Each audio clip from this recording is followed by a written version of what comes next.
কালকে কল্যাণদা হেরে গেছে, কাল জিতেছে মহুয়া মিত্র।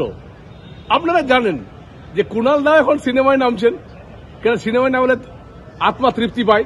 কুণাল ঘোষ উনিও সিনেমায় নামছেন, তো এখন মহুয়াদিও ভাবছেন তিনি এখন নতুন সংসার জীবন শুরু করছেন, তিনি কিছুটা অভিনয় করবেন না কেন।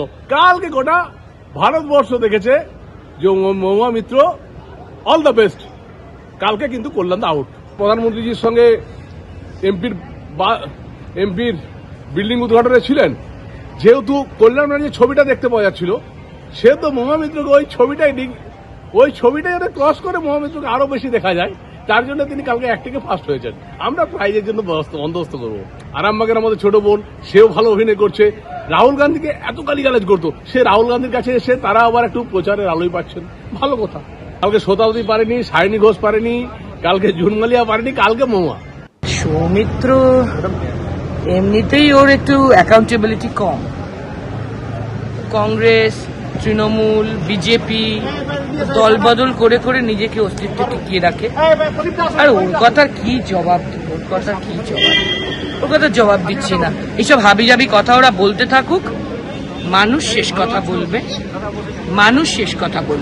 ওদের এইসব হাবিজাবি খারাপ কথা, বিলো দ্য বেল্ট কথা, শেষ কথা বলবে না। ভোটার তালিকার বিশেষ সংশোধন নিয়ে বিরোধীরা কিন্তু একজোট, এবং আজও কিন্তু অন্যান্য দিনের মতো সংসদ চত্বর উত্তপ্ত হলো। মকরদ্বারের সামনে বিরোধী সাংসদরা স্লোগান দিলেন আজও।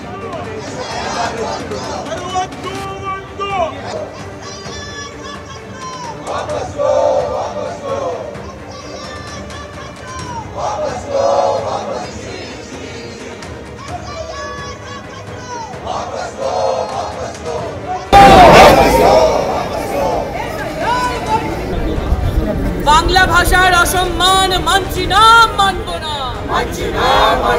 শুধুমাত্র এসআইআর এর বিরোধিতা নয়, একই সঙ্গে ভিন রাজ্যে গিয়ে বাঙালি শ্রমিকদের যেভাবে হেনস্থা হতে হচ্ছে, সেই প্রতিবাদেও আজকে সরব হয়েছেন তৃণমূল কংগ্রেস সাংসদরা। বাংলা ভাষীর হেনস্থা রুখছি,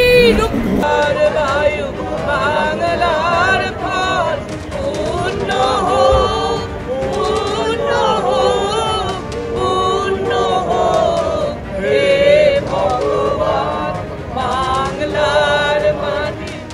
বাংলা ভাষার অপমান তো হচ্ছেই, সারা ভারতবর্ষে বাঙালিদের অপমান করা হচ্ছে, গরু ছাগলের মতো ব্যবহার করা হচ্ছে, মানুষ বলে মানা হচ্ছে না।